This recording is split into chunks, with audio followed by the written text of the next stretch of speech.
biar gampang. Rububiyah artinya tauhidullah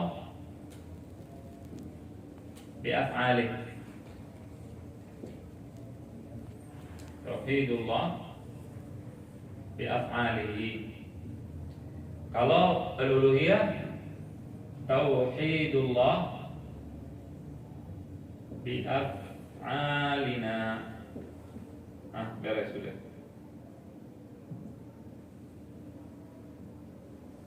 Mengesahkan Allah dengan perbuatan Allah. Ini artinya rububiyah. Uluhiyah mengesahkan Allah dengan perbuatan kita. Maksudnya gimana? Ibadah. Perbuatan ini ibadah. Mengesahkan Allah dengan perbuatan kita. Namanya apa? Uluhiyah. Kalau rububiyah mengesahkan Allah dengan perbuatan Allah. Perbuatan Allah apa? Menciptakan, menurunkan hujan, kemudian menyembuhkan orang sakit, menghidupkan orang mati dan seterusnya. Ya, mengesahkan Allah dengan perbuatan-perbuatan Allah namanya tauhid rububiyah. Kalau mengesahkan Allah dengan perbuatan kita, udah tahu Allah yang menciptakan langit dan bumi, Allah yang menghidupkan dan mematikan, maka ketika minta anak, minta sesuatu, kita minta kepada Allah. Ini namanya tauhid uluhiyah. Paham ya? Kemudian tauhid asma wa sifat mengesahkan Allah dalam nama-nama dan juga sifat-sifat Allah. Jelas ini? Sekarang kalau ditanya, ini kan terbagi menjadi 3. Pembagian ini benar atau tidak benar? Tauhid 1 dibagi menjadi 3. Benar atau tidak benar? Tanya. Benar atau tidak benar? Benar atau tidak benar pembagiannya? Karena ini zaman Nabi nggak ada. Ada nggak pembagian begini zaman Nabi? Belum ada. Belum ada. Karena belum Kemudian ada. dibagi oleh ulama. Kalau ini Al-Irsyad, gedung Al-Irsyad ya kan? Di sini ada yang mengatakan gedung Al-Irsyad terbagi menjadi 3. Ada di tengah, di tempat pengajian. Kemudian ada sebelah kanan untuk apa? Sekretariat, kantor. Ada sebelah kiri untuk TPA anak-anak. Ada masalah tidak dengan pembagian tersebut? Nggak ada masalah. Nggak ada masalah. Terbagi menjadi 3 lubang. Tapi kalau misalkan ada lagi yang bilang gedung Al-Irsyad terbagi menjadi 3. Di tengah untuk pengajian, di sebelah kanan untuk sekretariat. Tapi SHM-nya bukan punya Al-Irsyad. Surat-suratnya bukan punya Al-Irsyad. Itu punya tetangganya. Yang sebelah kiri TPA ini diambil oleh Al-Irsyad. Sebelah kiri. Ini punya orang diambil serobot misalnya. Kira-kira pembagian 3 itu masalah atau tidak masalah? Harusnya bermasalah itu. Itu sangat Masalah besar lagi. Jadi kalau sekedar pembagian nggak ada masalah. Nggak ada masalah. Pembagian sekedar tidak ada masalah. Makanya pada saat zaman Rasulullah Shallallahu Alaihi Wasallam terjadi pada zaman Rasul Shallallahu Alaihi Wasallam nggak ada itu ilmu hadis, kemudian ilmu fikih, kemudian ilmu ilmu tajwid, ilmu ini nggak ada. Kemudian dibagi-bagi oleh para ulama dan pembagian tersebut tidak ada masalah. Nah, kalau pembagian yang memiliki arti tertentu, maka dilihat. Jika benar, maka tidak ada masalah. Pembagiannya tidak ada masalah. Ya. Ada 3 rombongan mau jalan. Rombongan pertama, rombongan kedua, rombongan ketiga. Rombongan pertama yang pakai peci putih, rombongan kedua pakai peci kuning, rombongan ketiga pakai peci hitam misalnya. Pembagian tidak ada masalah. Tapi kalau nanti dikatakan yang pakai peci putih, itu orang-orang bandar narkoba misalnya. Pakai peci kuning orang biasa. Pakai peci hitam orang suka mabuk, misal. Nah ini jadi bermasalah. Oleh karena itu kita kecuali memang yang 3 rombongan itu benar, yang satu narkoba, yang satu mabuk, nggak masalah, itu pembagian boleh-boleh saja. Tapi kalau tidak benar maka menjadi masalah. Nah, pembagian ini bermasalah atau tidak bermasalah? Kalau dibagi seperti ini tidak bermasalah, tidak ada masalah Dan para ulama dari dulu juga membagi tauhid menjadi ini untuk memudahkan kita memahami ilmu tauhid. Namun Ahlus Sunnah wal Jamaah, para ulama kita memahami tiga tauhid ini sebagai satu kesatuan. Ya, ini konsentrasi yang penuh. Ini tiga satu kesatuan. Ar-Rububiyah, meyakini bahwasannya Allah menciptakan langit dan bumi, meyakini bahwasannya Allah Subhanahu wa taala yang menciptakan dunia dan segala isinya, dan seterusnya berasal dari kata Rabb, alhamdulillahi rabbil alamin. Uluhiyah, kita ibadah kepada Allah, penghambaan. ya, asma wa sifat, kita iman kepada nama-nama Allah dan juga sifat-sifat Allah. Ini tidak ada masalah, satu kesatuan. Hamzah.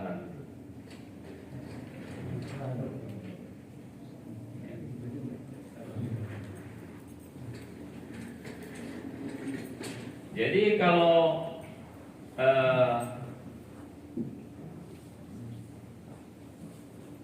ini dianggap satu kesatuan, maka ini tidak ada masalah.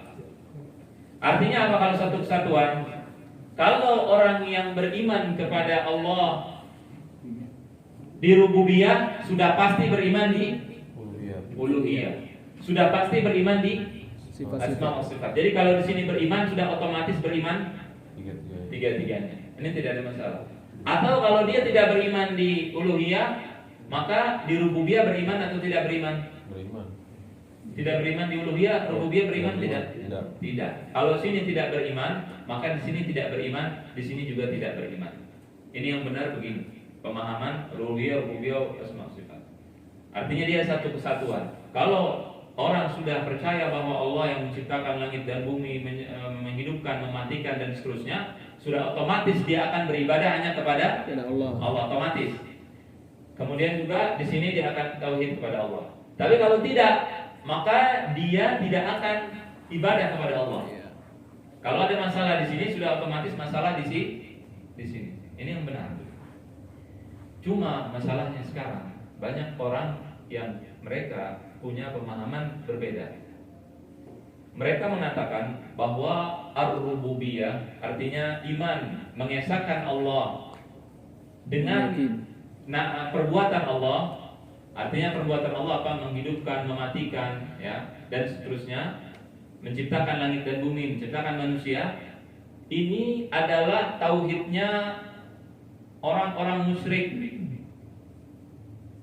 Orang musyrik semua, orang-orang kafir beriman dengan tauhid rububiyah.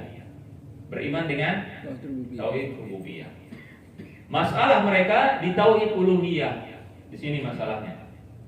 Ini tauhid orang musyrik.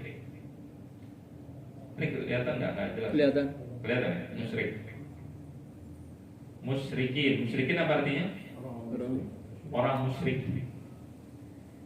Uluhiyah artinya tauhid ibadah. Artinya ketika ibadah kepada Allah. Ini yang tauhid yang didakwahkan oleh para rasul.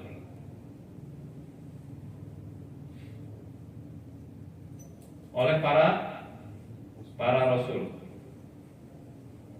Artinya apa? Artinya orang-orang kafir mereka beriman bahwa Allah yang menghidupkan, Allah yang mematikan, Allah yang menciptakan, tapi ketika ibadah mereka tidak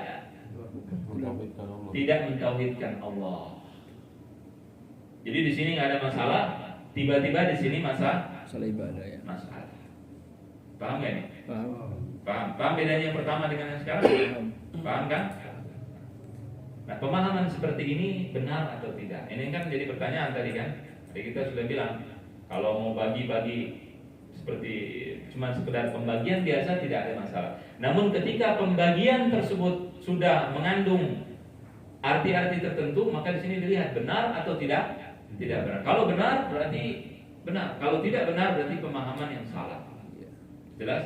Nah, ini pemahaman ini penting. Nanti kita terus akan berlanjut ya mempelajari ini. Karena dari sini nanti akan muncul, nanti kita lihat ada orang yang suka mengkafirkan orang dan sebagainya, dimulai dari pemahaman ini dulu terlebih dahulu. Kita sudah katakan kemarin, mengkafirkan orang tidak ada masalah. Karena mengkafirkan itu adalah hukum Islam. siapa? Allah. Allah tapi yang penting benar cara mengkafirkan dengan yang benar. Yang kafir kafir, yang tidak kafir tidak kafir. Paham ya ini? Ya. Jadi bukan masalah kita dengan kata kafir, tidak. Allah berfirman dalam Al-Quran, "Qul ya ayyuhal kafirun." Itu tidak ada masalah. Ya, cuman masalahnya kalau mengkafirkannya salah, itu jadi masalah. Nah, di sini dikatakan orang musyrik mereka bertauhid rububiyah. Mereka percaya bahwa Allah yang menghidupkan, mematikan dan sebagainya. Namun ketika ibadah mereka masalah. Oleh karena itu para rasul tidak dakwah kepada rububiyah, dakwahnya uluhiyah. Iya. Maka nanti kalau kita tahu artinya la ilaha illallah apa? Syarikat selain Allah. Hah? Sembah selain Allah. La ma'budu bihaqqin illallah. Ini kata ilah. Artinya apa? Tiada. Na'bud. Nanti akan kita jelaskan apa artinya Rabb. Kemudian diambil dari kemudian dari apa? Rububiyah dan ilah uluhiyah. Akan kita jelaskan nanti dengan detail. Cuman sekarang la ilaha illallah, tidak ada yang disembah Selain Allah. bihaq illallah, dengan benar kecuali Allah. Kalau diartikan la rabba, tidak ada rabb illallah, benar atau salah? Hah? Benar. Tidak ada rabb. Rabb apa artinya? Yang pencipta, kemudian itu artinya rabb, pencipta. Ya, yang menghidupkan, yang mematikan, zat yang menghidupkan, mematikan dan sebagainya. Kalau di la rabba illallah diartikan la ilaha illallah, diartikan la rabba illallah. Benar atau salah? Kayaknya beda apa ya? Beda pemaknaan. Sama aja, betul? Salah. Kalau saya salah. Karena iya. Karena kalau kita bicara la ilaha illallah kan berarti ada pengecualian selain Allah. Kalau Rabb ini kan berarti secara menyeluruh. Berarti Misalnya Allah Rabb. bukan Allah. Iya. Rabb bukan Allah. Yang Rabb bukan Rabb Allah. Tapi kan pada umumnya kalau bicara Rabb lah yang menguasai. Ya Allah, menguasai Allah. Tapi kalau konteksnya la ilaha illallah kan berarti ada pengecualian yang satu-satunya disembah. Sama ya? Atau yang salah? Tidak ada yang menciptakan Selain kecuali Allah. Benar atau Iya, salah? benar. Tidak ada yang menciptakan kecuali Allah. Tidak ada yang menghidupkan, tidak ada yang mematikan, tidak ada yang memberi rezeki kecuali Allah dan seterusnya. Betul atau salah? Benar. Ini kalau yang membagi tauhid seperti yang pertama, Iya. pertama tadi apa? Semuanya satu kesatuan. Ini salah nggak?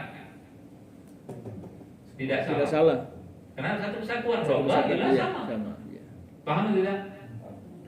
Ini enggak, belum paham kan ya? Paham. Saya ulangi sedikit.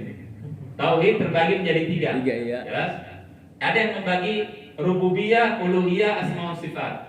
Tidak ada perbedaan, satu kesatuan. Kalau ada masalah di rububiyah berarti masalah semua. Jelas tidak? Kalau masalah di uluhiyah berarti semua masalah atau tidak? Masalah. Ini pembagian pertama, ini pembagian yang benar, yang sesuai dengan pendapat Ahlussunnah wal Jamaah. Pendapat para ulama di semuanya, ulama tafsir, ulama akidah, ulama hadis dan seterusnya. Mereka membagi seperti itu, nggak ada masalah. Pemahaman seperti itu tidak ada masalah. Pendapat yang kedua yang sekarang banyak kalau orang menyebut kata-kata ini, dia pahamnya bahwa rububiyah, orang musyrik ini tauhid rububiyah. Iya. Jelas? Kalau yang pernah dengar pelajaran tentang ini pasti dia akan tahu bahwa kalau rububiyah, orang musyrik juga rububiyah Allah. Orang musyrik itu semua percaya kepada Allah. Orang musyrik beriman kepada Allah. Mereka juga bawa dalil, nanti akan kita bahas dalilnya. Cuman sekarang saya pengen apa? Supaya kita semua paham. Mindsetnya dulu yang berubah. Ya, paham gak ini? Ya. Dia kalau diartikan la ilaha, tidak ada yang disembah Selain Allah. ya, diartikan Rabbah, dia masalah. Tidak ada masalah. Makanya saya pernah dulu di Saudi, ada ulama dari India datang, kemudian dia cerita, kemudian dia bukan cerita, ceramah, dia mengatakan la ilaha illallah artinya la rabba illallah, langsung diturunkan, disuruh turun. Kenapa? Karena dianggap salah ini. Jelas? Ini dianggap salah. Jelas atau tidak? Kalau bagi yang mengatakan tauhid musyrikin adalah rububiyah. Jelas? Jadi kata-kata Rabb ini banyak diartikan oleh mereka ilah yang disembah. Kalau kita nggak ada masalah, kita katakan la ilaha illallah artinya la ma'budu bihaqqin wa la rabba illallah.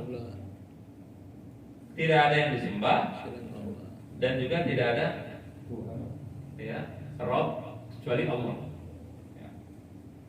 Jelas? La ma'budu bihaqqin, tidak ada yang disembah dengan hak. Karena yang disembah banyak, tapi yang dimaksud di sini yang benar adalah yang dengan hak. Jelas? Nggak ada masalah. Ada yang mengatakan la ma'budu bihaqqin, benar. Tambah wala rabb, tidak ada masalah. Paham tidak? Paham. Ya, jadi kalau yang bermasalah yang mengartikan rububiyah itu adalah tauhid orang musyrik, orang kafir juga beriman. Mayoritas manusia, kata mereka, mayoritas manusia ini beriman pada rububiyah bahwa Allah pencipta langit dan bumi, beriman dari dulu. Yang mengingkari tauhid rububiyah hanyalah orang komunis dan ateis, orang ateis, tidak percaya Tuhan. Mereka yang mengingkari tauhid rububiyah, tapi cuma sedikit. Rata-rata manusia beriman, cuma ini perkataan salah. Jelas, nanti akan jelaskan kenapa bisa salah. Jelas? Ya, paham nggak ini? Paham? Ada yang tidak paham boleh tanya. Ya. Nah, kalau jadi mereka mengatakan apa? Di sini benar tauhid, cuma ibadahnya yang salah. Masalah di ibadah dong. Di ibadahnya saja yang salah. Jadi orang musyrik, Abu Jahal, Abu Lahab, ya, orang Kristen dan semuanya, mereka percaya Allah menciptakan langit dan bumi dan seterusnya. Namun ketika ibadah tidak minta sama Allah, tidak minta kepada Allah Subhanahu wa Ta'ala. Itu. Dan para nabi dan para rasul, mereka bertengkar dengan kaumnya, berdakwah kepada kaumnya bukan kepada rububiyah, tapi kepada uluhiyah, yaitu nyembah Allah saja. Enggak bicara tentang siapa yang menciptakan langit dan bumi. Dan ini perkataan batil dan salah. Paham tidak? Dan ini yang tersebar sekarang pemahaman ini. Jelas kan ya? Ini yang tersebar. Nah, kalau ini tersebar nanti akan berbahaya nanti. Kita lihat nanti akan ada kaitannya dengan kafir dan sebagainya, akan kita bahas. Sekarang ada pertanyaan, ada apa namanya? Ini apa namanya? Spidol. Ada nggak orang nyembah spidol? Nggak ada. Nyembah spidol karena dianggap ini spidol tidak punya keajaiban, tidak bisa apa-apa, terus disembah-sembah, ada nggak? Kira-kira. Tapi kalau dia meyakini bahwasannya spidol ini punya keajaiban, bisa memberi rezeki misalnya, bisa menghidupkan orang mati, bisa menyembuhkan orang sakit, ada yang nyembah, masuk akal atau tidak masuk akal? Masuk akal nggak? Masuk. Batu, misalnya batu, dianggap batu ini bisa menyembuhkan, kemudian disembah, masuk akal nggak? Masuk akal. Dia nyembah sesuatu, ada sebabnya, jelas nggak? Ya. Sebabnya dianggap batu itu bisa menghidupkan dan bisa mematikan, bisa menyembuhkan dan sebagainya. Semua manusia kalau nyembah sesuatu pasti ada sebabnya. Jelas? Jadi kalau ada orang nyembah, tiba-tiba dia nyembah patung.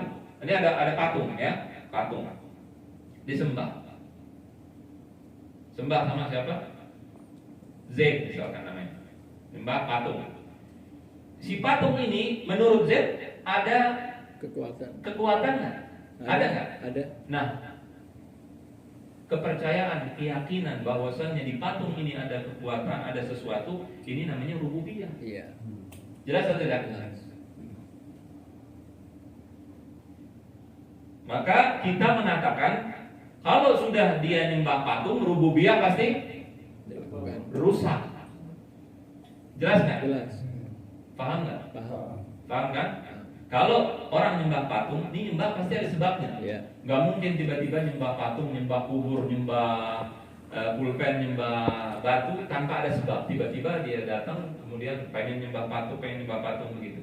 Ditanya nih patung bisa buat apa? Nggak bisa buat apa-apa, cuman pengen nyembah aja. Ada nggak itu orang begitu? Ada. Hah? Orang nggak waras itu kalau begitu.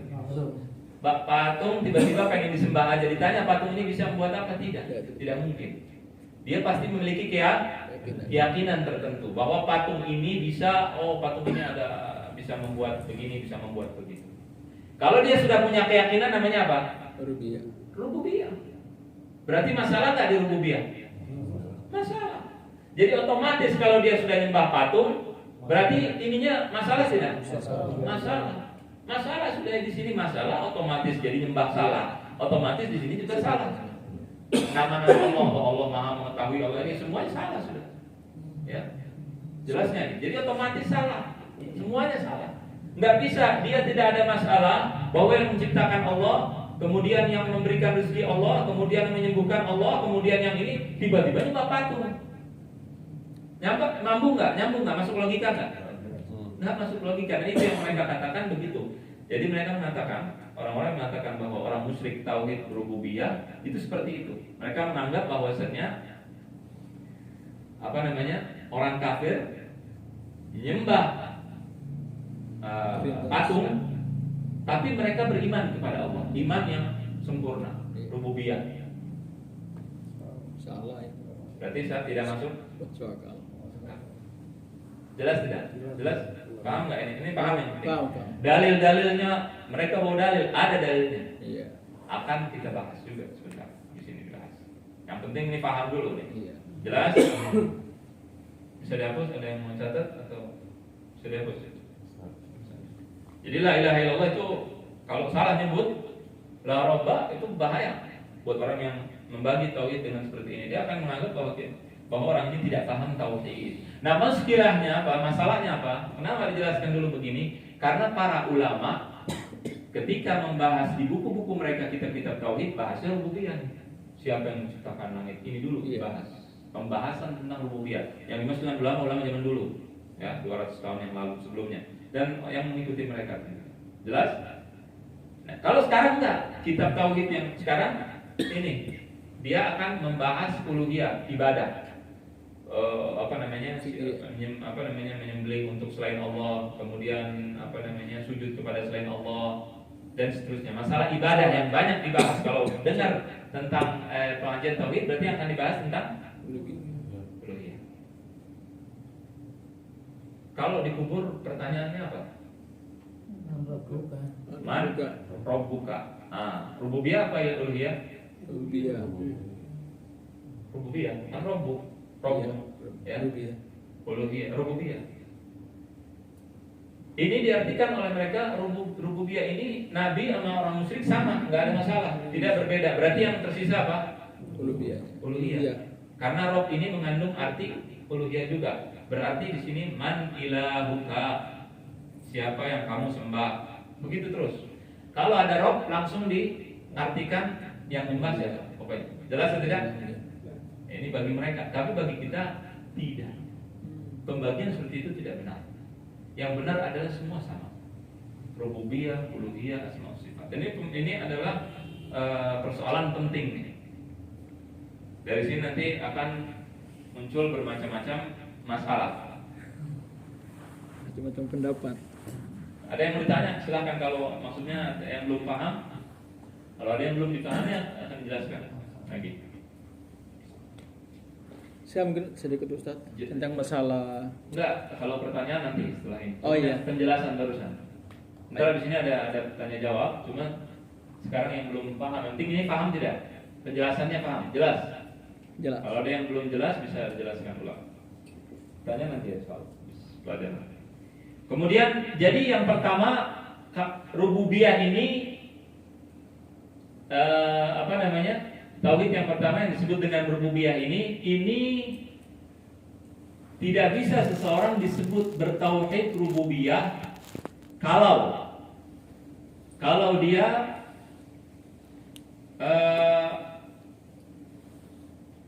tidak menganggap bahwa Allah itu adalah zat yang sempurna, adalah zat yang sempurna dalam sifatnya. Itu yang pertama. Jadi kalau ada orang yang mengatakan bahwasannya Allah itu bisa sakit, Allah itu bisa begini, bisa begitu, itu tidak rububiyah. Tidak rububiyah, dia tidak memiliki tauhid rububiyah. Nah, orang musyrik itu, orang kafir, orang musyrik, mereka punya percayaan bahwasannya Allah itu tidak sempurna. Iya. Berarti mereka rububiyah atau tidak? Punya tauhid rububiyah atau tidak? Tidak. Tidak. Kemudian juga tidak ada yang menyamai Allah. Tidak ada sekutu bagi Allah. Jelas? Orang percaya bahwa yang menciptakan langit dan bumi adalah Allah. Percaya dia. Yang menciptakan langit dan bumi adalah Allah. Tapi dia meyakini ada sekutu selain Allah. Apakah dia bertauhid rububiyah atau tidak? Tidak. Harusnya tidak. Iya. Tapi sebagian orang mengatakan mereka Iya. percaya pada rububiyah. Padahal tidak. Iya. Kenapa? Karena rububiyahnya bermasalah. Jadi orang Kristen yang meyakini bahwasannya Tidak ada Tuhan. sekutu bagi Allah, dia bukan bertauhid rububiyah. Iya. Tidak ada orang kafir yang masuk ke dalam definisi tauhid menurut Ahlus Sunnah wal Jamaah, menurut ulama. Paham nggak ini? Paham. Paham. Nah, kemudian juga orang-orang musyrik, ya, itu meyakini bahwasannya Allah itu tidak bisa membangkitkan orang mati. Bingung, mereka tidak yakin bahwasannya Allah bisa membangkitkan orang-orang yang sudah mati. Disebutkan dalam Al-Quran banyak. Iya. Nah, itu apakah beriman pada rububiyah? Bahwasannya Allah yang menciptakan langit dan bumi? Bahwasannya Allah yang menghidupkan dan mematikan? Iya. Tidak. Jelas? Jadi kalau sekedar beriman, meyakini bahwasannya Allah menciptakan langit dan bumi, sekedar Bisa. meyakini seperti itu tidak disebut bertauhid rububiyah. Tidak disebut bertauhid rububiyah. Tidak disebut seperti itu. Dia di rububiyahnya ada masalah. Maka karena masalah itu nyembahnya salah. Dia menganggap bahwa patung-patung yang mereka buat, orang musyrik jahiliyah di Ka'bah itu memiliki kekuatan yang bisa menurunkan hujan, kemudian ada yang bisa memberikan anak dan seterusnya. Patung-patungnya tersebut ada yang memberikan rezeki, maka disembah. Jelas? Jelas. Si patung itu, dia menganggap patung itu menurut mereka memberi manfaat dan memberi mudarat, makanya disembah. Tapi kalau dia walaupun dia meyakini bahwasannya Allah yang menciptakan langit dan bumi, tapi dia meyakini juga ada zat lain yang menghidupkan, mematikan dan seterusnya, maka dia menyembah hal itu tidak disebut dengan rububiyah. Ini jelas Rububiyah. atau tidak jelas? Jelas. Nah, zaman sekarang kalau kita dengarkan pembahasan tauhid, kemudian pembahasan tersebut membahas tentang rububiyah, uluhiyah, kemudian asma wa sifat, dia akan mengatakan bahwasannya rububiyah semua semua umat itu beriman pada rububiyah. Yang masalah adalah tauhid uluhiyah dalam menyembah Allah. Jadi masalah bukan di rububiyah. Nah, kita tidak mengatakan seperti itu. Para ulama tidak mengatakan seperti itu. Para ulama mengatakan masalahnya adalah di rububiyah, kemudian jadi ke uluhiyah dan kemana-mana. Satu kesatuan. Paham tidak? Iya, paham. Jadi masalah nih yang tiga ini. Nah, pembagian tiga, kalau sekedar pembagi begini aja nggak masalah. Kalau pembagian dengan maksud tadi bermasalah, karena akan mentauhidkan orang kafir. Iya. Paham ya? Paham. Itu udah masuk di perilaku ya. Hah? Perbuatan. Iya, nanti akan ini masalahnya kemana-mana ya. Iya. Yang akan kita bahas nanti insya Allah di minggu-minggu depan. Jelas? Jelas. Ini masalahnya kemana-mana. Ya, Nah, benar ya. dan kemudian kalau kita lihat, kata mereka mengatakan bahwa di rububiyah ini tidak ada perbedaan antara para nabi dengan umat-umat yang terdahulu. Kalau kita lihat umat-umat terdahulu itu tidak bermasalah di rububiyah, itu tidak benar.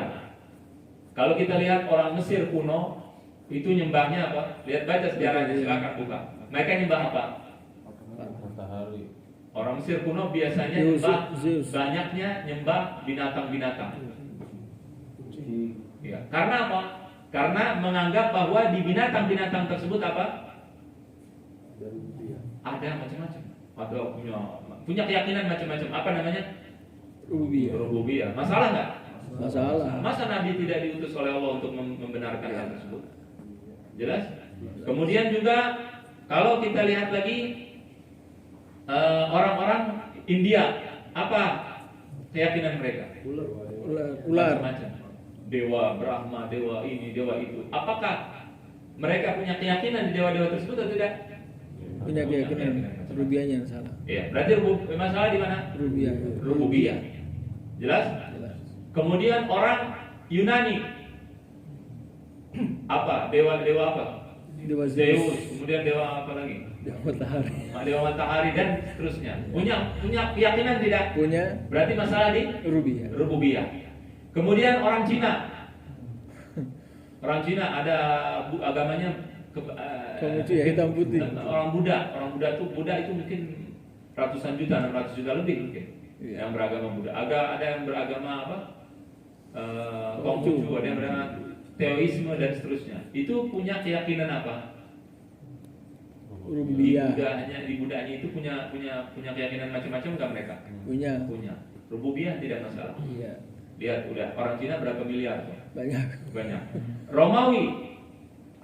Romawi ada masalah nggak di Romawi? Banyak Orang Romawi masalah. masalah. Mereka punya keyakinan macam-macam orang Romawi. Iya. Punya masalah di mana wilayah Rububiyah. uluhiyah Rubiah. rububiyah dulu, Iya. baru uluhiyahnya Iya, pasti salah. hancur lebur. Jelas tidak? Jelas. Nah itu kira-kira Romawi, Yunani, Cina, India dan sebagainya itu umat mana lagi yang dikatakan mayoritas tidak ada masalah di rububiyah? Hah? Semuanya. 10 menit lagi. Jelas? Kemudian ini wallahualam kalau dijelaskan paham nggak nih? Paham insyaallah paham. Insyaallah baik.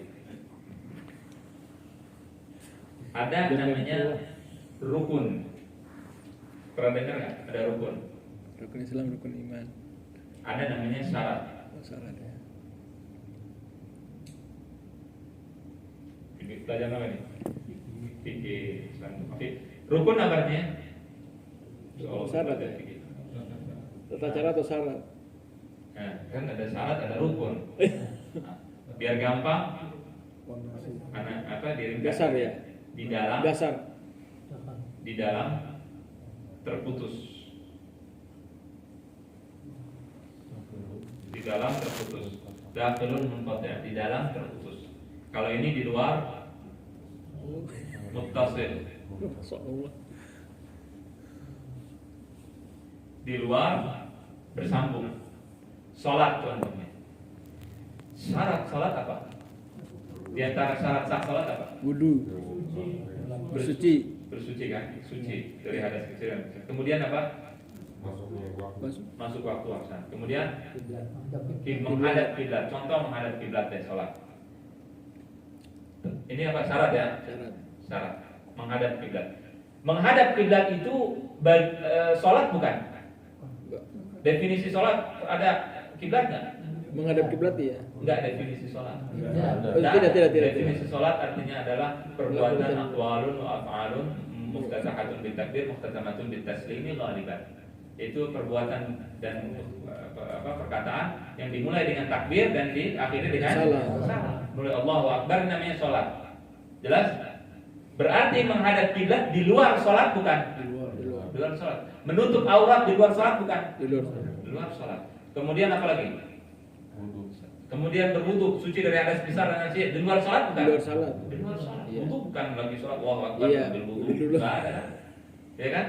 Berarti di luar sholat. Iya. Kemudian muttasil artinya bersambung, harus ada. Harus ada terus menerus. Iya. Sampai selesai sholat. Ngadep kiblat, aidat sana Allahu Akbar, kemudian belok. Batal enggak? Batal. Batal. Tapi dia di luar sholat. Iya. Jelas tidak? Di luar dan harus bersambung terus. Allahu Akbar. Al-Fatihah. Kemudian keluar angin. Iya. Batal nggak sholatnya? Batal. Batal. Kenapa? Karena syarat suci sudah Batal. hilang. Gugur. Jelas? Jadi dia di luar sholat tapi harus ada terus menerus. Jelas tidak? Ini namanya apa? Syarat. Paham nggak ini? Paham. Rukun apa? Dakhil munqati'. Apa artinya? Di dalam. Dia termasuk bagian rukun. Mempelai. Habis ini soal lagi. Mempelai pria dan mempelai harus ada kalau mau nikah. Mempelai pria aja wanita nggak ada. Bisa nggak terjadi pernikahan? Ada. Rukun nikah harus ada. Jelas? Kalau tidak akan terjadi. Dia di dalam. Contoh dalam sholat lebih gampang. Baca di antara rukun sholat apa? Baca Al-Fatihah. Baca Al-Fatihah. Harus ada nggak baca Al-Fatihah? Harus ada. Tapi terputus. Allahu Akbar, Alhamdulillahirabbil alamin, terus-terusan dia baca Alhamdulillahirabbil alamin, Rahmanir-Rahim, Maliki yaumiddin, sampai salam. Betul salah tidak? Salah. Dia terputus-putus. Pertama rukun salat apa? Berdiri dulu kan? Berdiri, kemudian takbir, ya, takbiratul dulu, takbiratul ihram, berdiri, Baca Al-Fatihah. ya, bagi yang mampu berdiri. Takbir sekali apa terus-terusan? Takbir, Sekali. sekali. Baca apa? Fatihah. Al-Fatihah. Paham nggak ini maksudnya? Paham. Di dalam dan terputus. Paham nggak? Paham nggak ini? Nah ini mereka yang berpemahaman bahwasannya orang kafir ini bertauhid dalam rububiyah, mengatakan bahwasannya tauhid ibadah, tauhid uluhiyah tidak akan sah kalau nggak ada rububiyah. Iya. Tidak akan sah. Jadi mereka mengatakan ini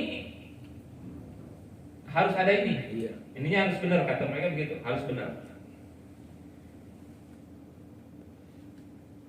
Dan uluhiyah mengandung rububiyah. Paham nggak? Ini secara ilmiah salah.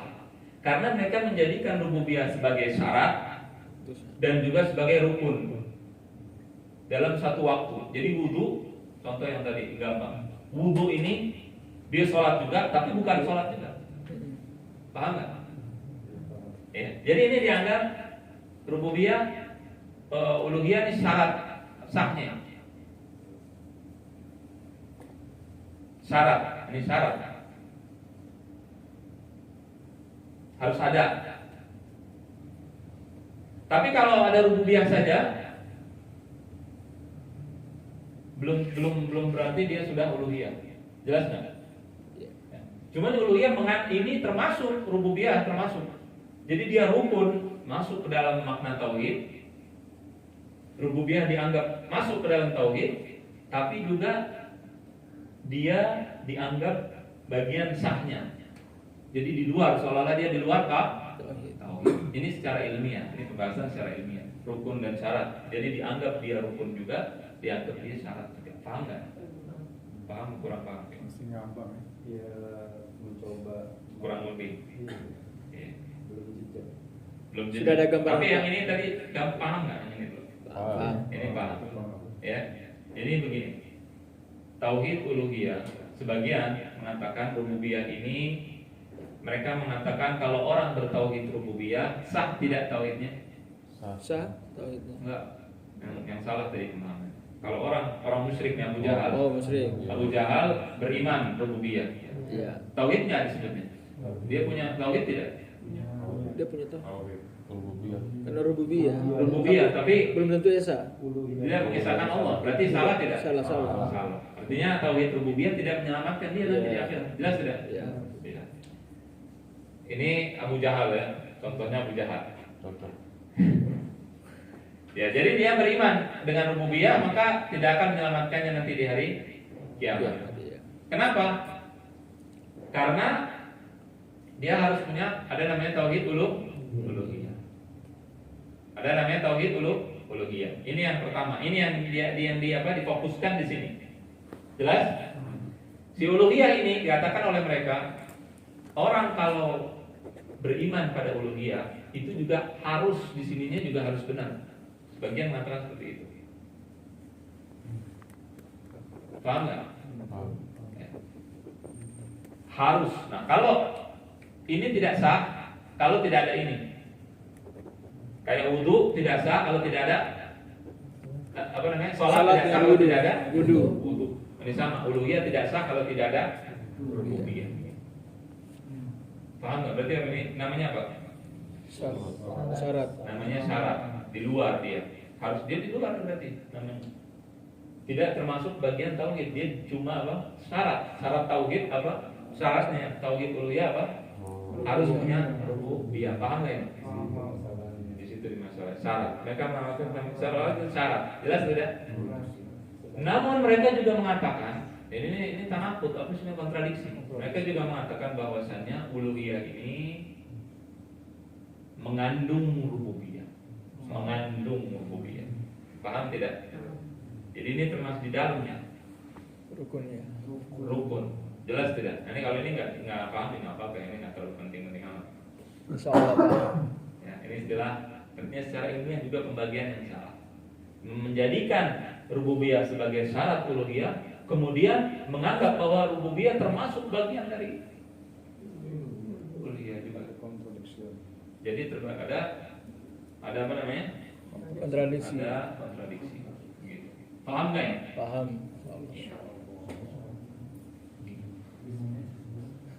5 menit. Udah sekarang. Jadi untuk hari ini pelajaran kita tentang pembagian tauhid, ya. Tauhid ini terbagi menjadi 3, yaitu apa? Rububiyah, kemudian asma uluhiyah, atau sifat. kemudian asma wa sifat. Ini pembagian yang banyak orang ketahui tentang tauhid. Pembagian ini tidak ada masalah. Kalau dipahami sebagai pembagian biasa saja. Tauhid terbagi menjadi 3, rububiyah, uluhiyah, asma wa sifat. Apa artinya rububiyah? Tauhidullah bi af'alihi, mengesahkan Allah dengan perbuatan Allah. Perbuatan Allah apa saja? Menciptakan, kemudian memberi rezeki, mematikan, menghidupkan dan seterusnya. Namanya apa? Tauhid Rububiyah. Kemudian tauhid uluhiyah, artinya mengesahkan Allah dengan perbuatan kita. Kita sholat, kita puasa, kita zakat, kita sujud, kita menyembelih untuk Allah dan seterusnya. Itu namanya tauhid Uluhiyah. uluhiyah. Asma wa sifat, mengesahkan Allah dalam nama-nama Allah dan sifat-sifat Allah. Jelas? Jelas. Sekedar pembagian seperti ini tidak ada masalah. Yang jadi masalah ketika pembagian itu diartikan dengan arti-arti tertentu. Maka di sini dilihat apakah arti itu benar atau tidak benar. Kalau benar diterima, kalau tidak benar maka salah. Jelas? Para ulama membagi tauhid menjadi 3 seperti ini tidak ada masalah, pembagian biasa. Nah, banyak sekarang orang zaman sekarang yang membahas tauhid rububiyah, uluhiyah dan asma wa sifat mengatakan bahwasanya orang musyrik, orang kafir itu dengan para rasul tidak ada masalah di rububiyah. Orang kafir itu beriman di rububiyah. Iya. Masalahnya hanya di uluhiyah. Nabi itu datang diutus untuk uluhiyah saja. Nah, ini yang jadi permasalahan luar biasa. Di dalam Al-Quran nanti akan dibahas tentang dalil-dalil dan ayat-ayatnya, insya Allah pada pertemuan berikutnya. Itu tidak dibedakan antara rububiyah dengan uluhiyah. Artinya ketika disebut Rabb mengandung semuanya. Ketika disebut ilah mengandung semuanya. Jelas ini adalah kesimpulan dari kajian kita untuk hari ini. Ya, jadi mudah-mudahan ini bisa dipahami dan dimengerti. Untuk dalil-dalilnya, orang yang mengatakan orang musyrik bertauhid rububiyah, ada dalilnya tidak ada, akan dibahas. Bagaimana dalil mereka, bagaimana para ulama menjelaskan hal tersebut dan sebagainya. Insya Allah akan dijelaskan pada minggu depan. Bismillah taala. Ya, demikian kita baca doa kafaratul majlis. Subhanallah wa bihamdihi, sallallahu wasallam wa baraka ala nabiyyina Muhammadin wa ala alihi wa sahbihi ajma'in. Wassalamualaikum warahmatullahi wabarakatuh.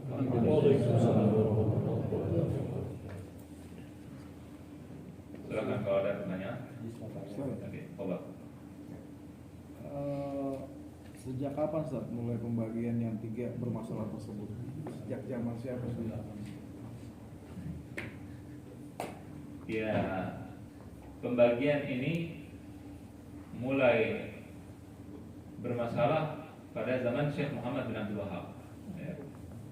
Ketika beliau datang, dia mulai membuat pembagian tersebut, tapi dengan permasalahan tadi. Jelas tidak? Dalam kitab-kitabnya itu dijelaskan begitu, kitab Ushulus Salah, Subuhat dan seterusnya. Makanya beliau mengatakan